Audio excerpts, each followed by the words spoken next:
Hey, Michael, my man, it's so nice to have you on the show today. How are you doing? I'm doing good. Beautiful, my man. And just like I mentioned earlier, thank you so very much for being here. You see, I truly appreciate it.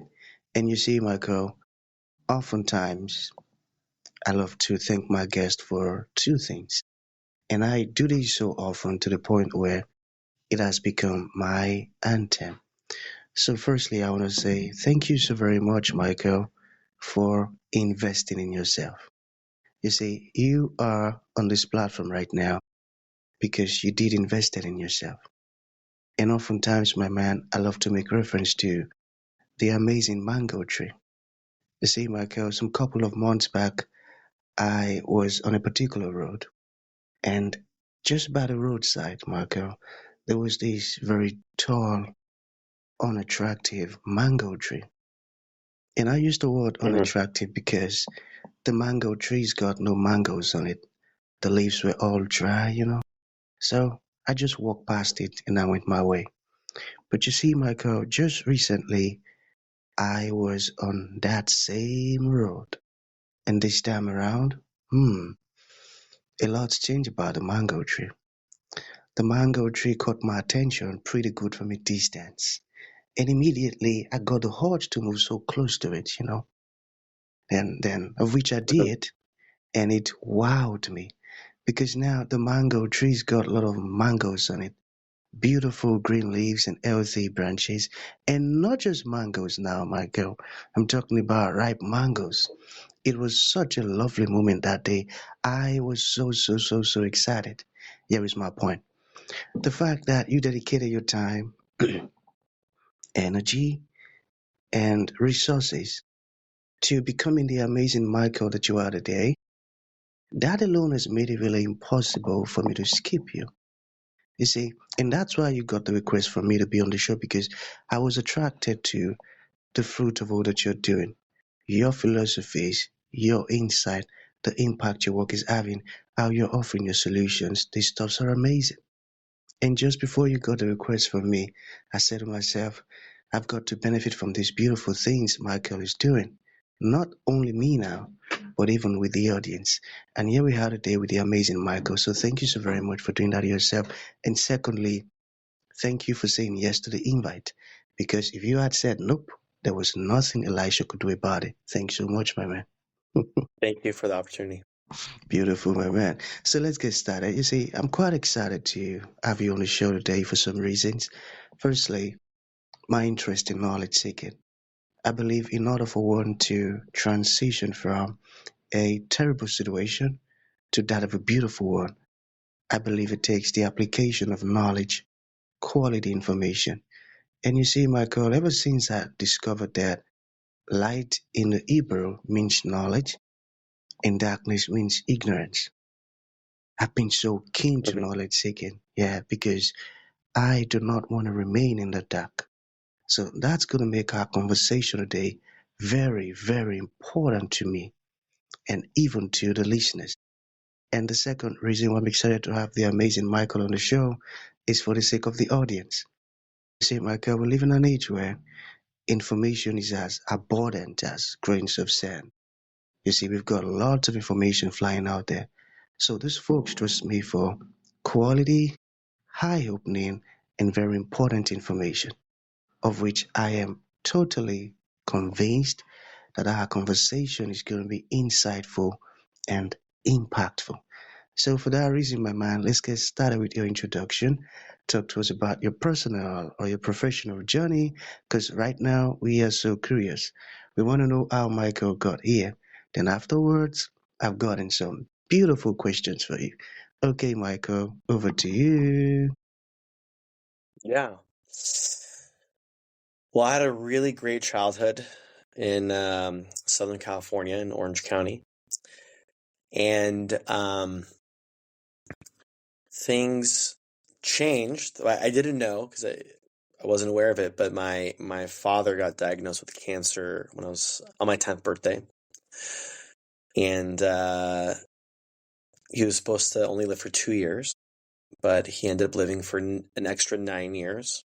But my parents didn't tell me he had cancer until right before I started college. It was a big shock to me. to me and my sister. I didn't suspect he had cancer. But around that time, I was thinking about becoming a doctor. I wasn't sure yet. So I started volunteering for a year. My dad, while he was getting treatments at times, would go to the same hospital I was volunteering at. And so I really developed empathy for patients because I was volunteering on the same floor that cancer patients were being treated, and he would sometimes be there. So that really helped develop empathy for patients, and that really moved me to want to become a physician. He ended up passing away in October of 2007. And about 2 months later, on Christmas Day, I had a shift on another floor and was having this great conversation with the patient. He was alone. He had no friends or family. And the next day, I had another shift volunteering, and he said that my dad came to him while he was getting x-rays downstairs. My dad's spirit. My dad told him to tell me that I need to obtain the knowledge, and that if I didn't receive this message now, it's going to come in other forms in the future, and there's going to be a lot of obstacles along the way.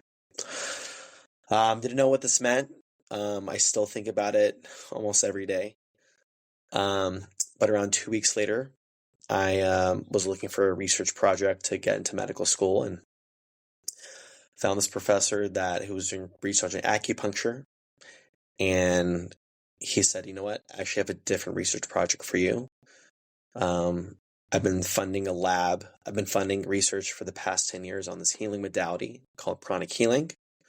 It's kind of similar to Reiki.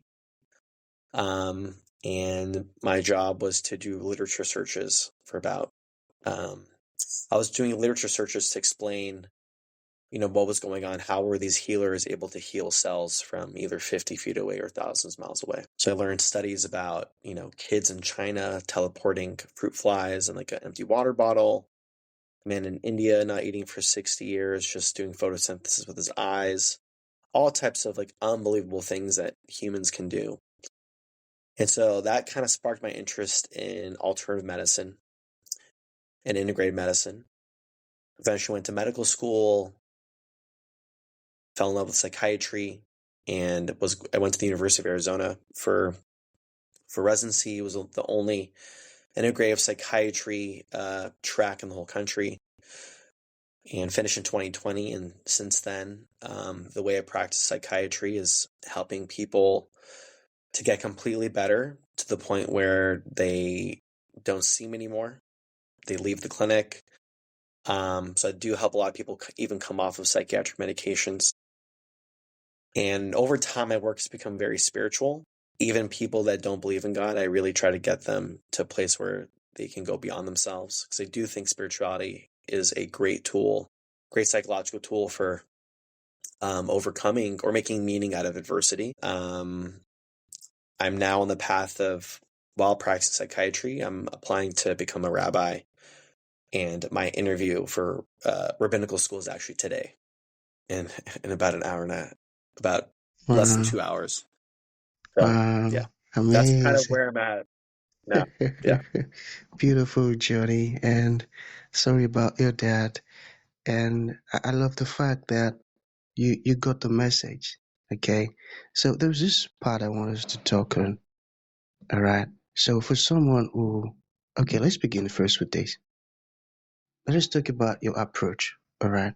So how is your approach different from traditional methods? Can you talk to us about that? Yeah, it's when someone comes and sees me, I really try to apply a root cause analysis. This person's coming into me, they have symptoms of depression, anxiety, they can't sleep. They're having panic attacks. So I'm really trying to figure out what's happened in this person's life that have led them to this point. And very often, what I've kind of realized is that I would say 90% of cases that I see, it comes from unresolved trauma, or something from the past is still dictating how they're living their lives now, consciously or unconsciously. That as well as lifestyle issues where people are either overworking themselves, they're lonely, they're not eating well, they have no sense of purpose or meaning in their lives. So I guess to summarize the approach, it's just getting at the root reason, addressing the root reason why they're having psychological issues in the first place, helping people let go of emotions that are stuck, such as shame, grief, anger, or fear, optimizing their lifestyle. Sometimes I do prescribe medications. I have patients that are psychotic or manic, and so I'll put them on medications to stabilize them. I have patients who can't get out of bed because they're so depressed. I'll medicate them, but I make sure to help them come off over time. And a large part of the work that I do is helping people have a really good relationship with themselves. Most of the patients I see, more than 50% of their thoughts involve them being mean, critical, or judgmental towards themselves. So that's a big part of the work. And the reason why it's important is because 80 to 90% of the cells in our brain are immune cells. That's a huge percentage. And so if the way you're narrating life is very negative, the immune cells in your brain are going to be in a position where they're going to be more inflammatory, which can cause a whole variety of issues, including autoimmune conditions like lupus or endometriosis or a Hashimoto's disease. So, it's really the core thing is helping people have a great relationship with themselves and narrating in a way that, again, is positive, empowering, and compassionate. Beautiful. That sounds like a great approach and an effective one. Like the word you use, root cause analysis. I got that. That's a beautiful one. So, what should someone new to psychiatry or medication expect? Got it? Yeah. Well, it depends on who you're seeing. I would say most psychiatrists are likely to give you multiple diagnoses and likely multiple medications. I think that's slowly changing. I think a lot of patients have had the experience that maybe they initially had stabilization with medications, which is very helpful. Again, they can be, for sure, definitely in acute situations. But what they've noticed are the side effects of a lot of psychiatric medications, which can include weight gain. It can include issues with sleep. In some cases, for example, SSRIs can induce mania. So people might, in the first time in their lives, become manic. Sometimes there's significant emotional numbness where people, even though the lows aren't as low, the highs aren't as high. I remember one patient who her daughter's wedding was coming up and she could not get excited for her daughter's wedding.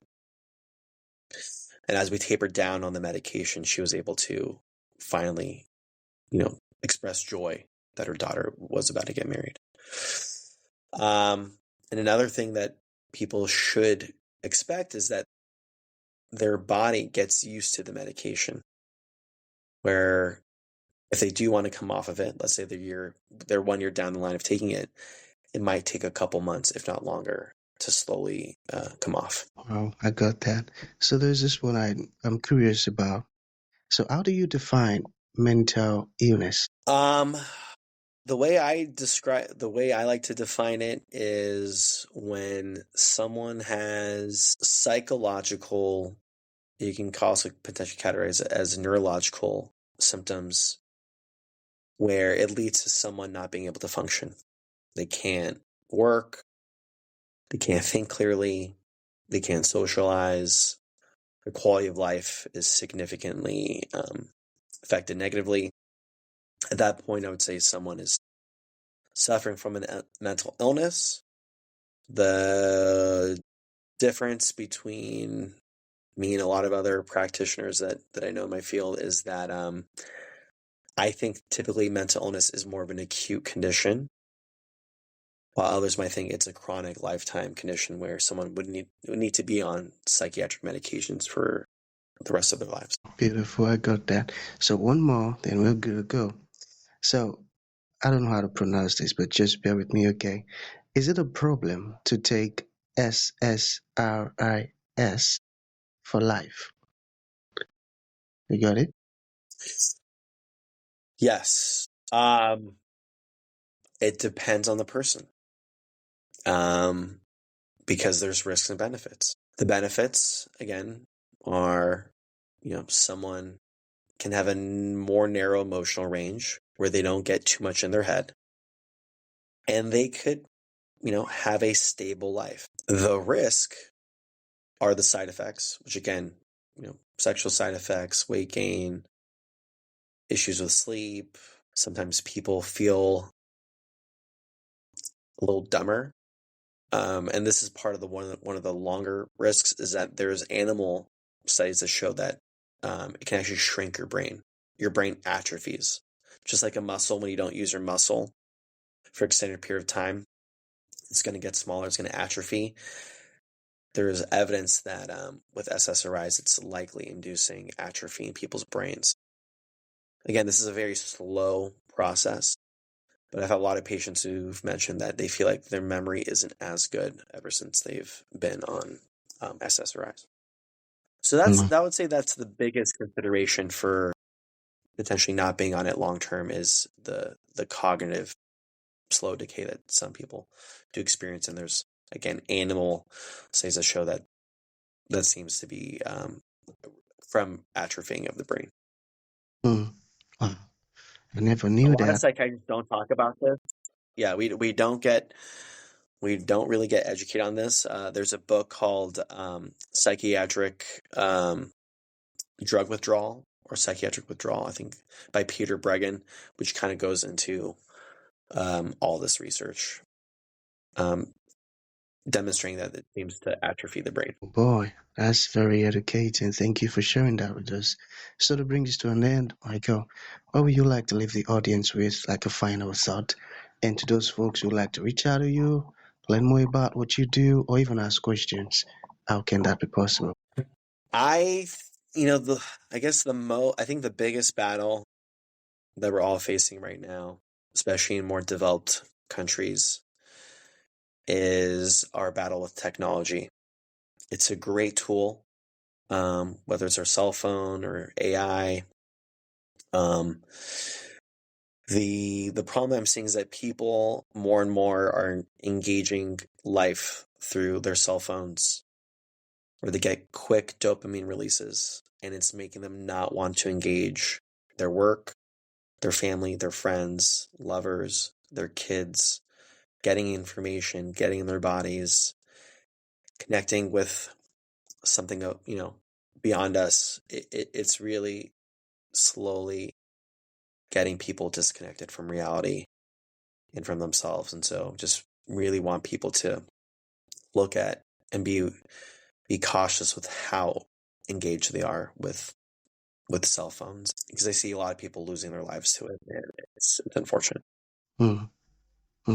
So true, my man. That's so accurate. So what about your website or contact info? Yeah, if anyone is interested in getting either treatment or coaching with me, or people who work similar to me, they can go to www.hope-therapy-center.com. And even if you might not end up working with us, we always provide resources to other aligned practitioners as well in our area or in the state of California. Also, potentially in other states as well. I know a good amount of resources available throughout the country who are more integrative and more holistic. Beautiful, my man. Beautiful, my rabbi. Okay, so that's going to be the end of the show, Michael. Thank you for coming and thank you for sharing this beautiful stuff with us. I mean, it means a whole lot, my man. Thank you. Thank you. Thank you for the opportunity. Very appreciative.